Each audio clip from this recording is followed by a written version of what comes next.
Hey, this is Lucas Wilkerson, math coach here. I'm just going to go through a couple questions. I'll write my name at the top. Lucas W.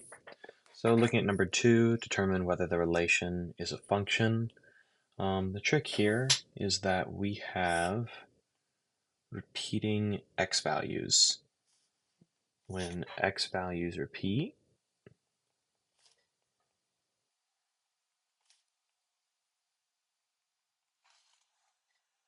not a function. So that'd be our answer, and that's just because the x values are repeating. When they repeat, it's not a function.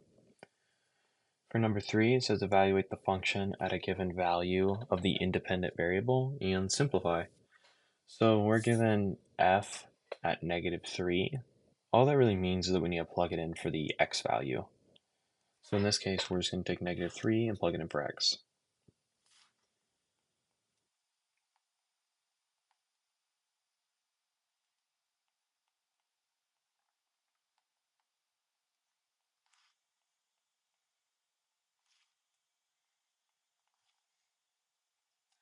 -3 squared is 9, plus 5.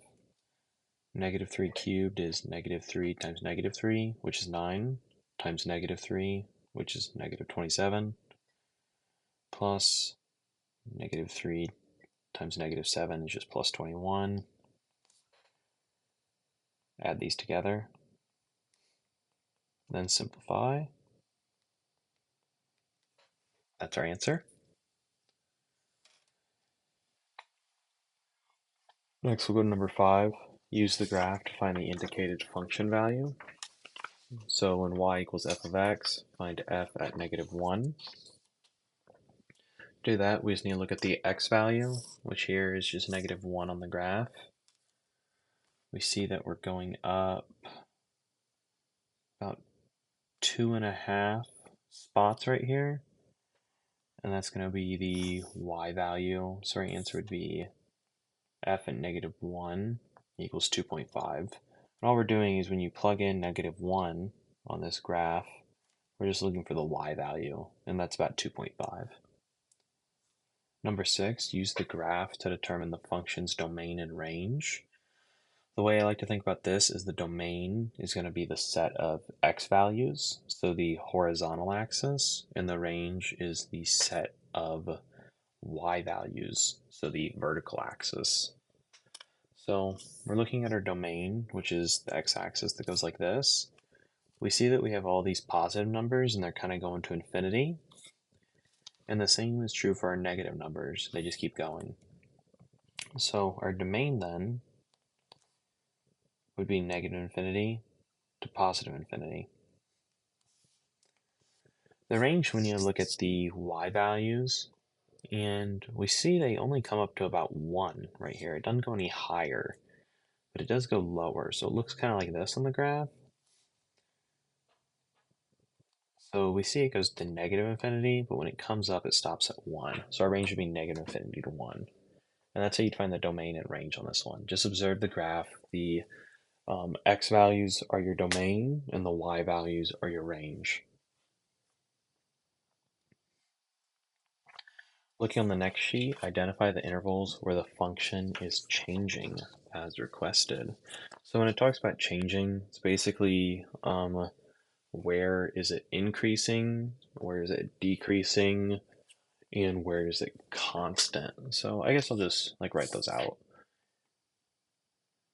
Increasing, decreasing, and constant. So let's see where we can find where it's increasing. It looks like from -2 to -1, it's increasing. It's just going up.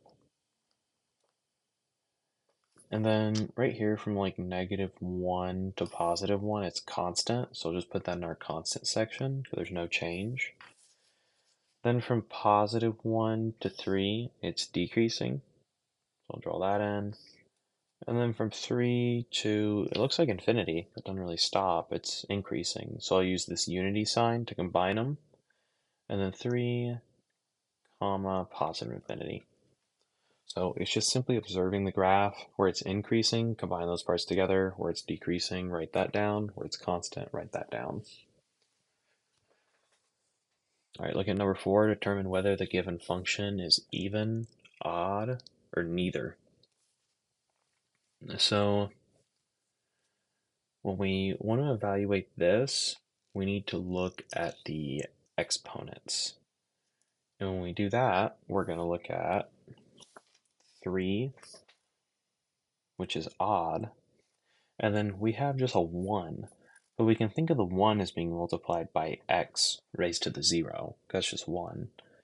And 0 in this case is even. And since we have an odd and an even, this function is going to be neither. So when your exponents aren't matching, it's neither even nor odd, it's neither. 5, evaluate the piecewise function at the given value of the independent variable. So we have negative 3x minus 4 if x is less than 2, and then we have 3x minus 2 if x is greater than or equal to 2. And then we need to plug in 5. The question here is which one do we plug it into? And in this case, 5 is greater than 2, so we want to make sure we plug it in the right one. We want to plug it into this one. But if we had like 0, then we plug it into the one where it's less than 2. So here we'll just plug in 5. So f of 5 is equal to 3 times 5 minus 2. 3 times 5, 15, minus 2, and we get 13. That would be our answer. Looking at our final problem, number 7, find and simplify the difference quotient, which just gives us that, for the given function. So let's look at this. All right, the pieces that we have is this f of x plus h, and then we have this f of x. The f of x were already given in our question. That's just 3x squared minus 8x plus 6. The part that we don't have is this f of x plus h. And all we need to do is every time there's an x, we need to plug in x plus h. So here we'll have 3 times x plus h squared plus 8 times x plus h plus 6.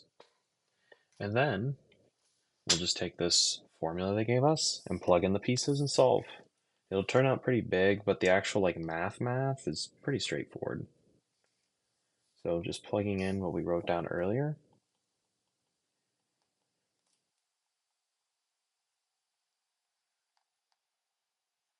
Then we gotta subtract it and put this all in parentheses.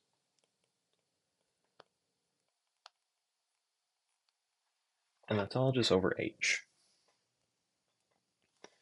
So looking at this, we'll expand this part right here. It's the same as x plus h times x plus h. Can't really expand anything else, so I'll just copy that.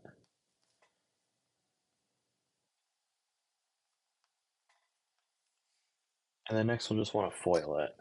So we'll take x times x, x times h, and then do the same thing with the other variable, which gives us 3 times x squared plus 2xh plus h squared.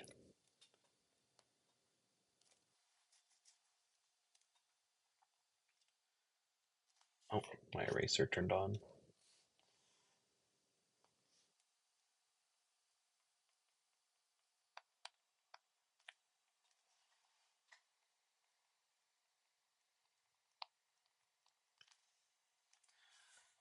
Next we'll just multiply everything by the constants. Just continue expanding so we can simplify later.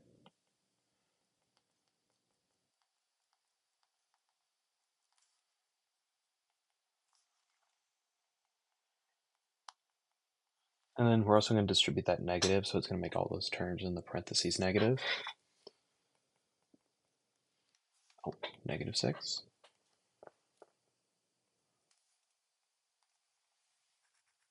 And then we'll just cancel out whatever we can. So in this case, -6 cancels +6. -8 cancels +8. 3x squared cancels -3x squared. Can't really simplify it anymore. So we're left with 6xh plus 3h squared plus 8h all over h. Then we can simplify it again. All these variables have h in them, and we have an h in our denominator. So we can change that to 6x plus 3h plus 8. That'd be our final answer. So you basically just create those little sets of the equation, plug them in, expand, and simplify. And it'll be the same for any equation. The numbers will just change up a bit.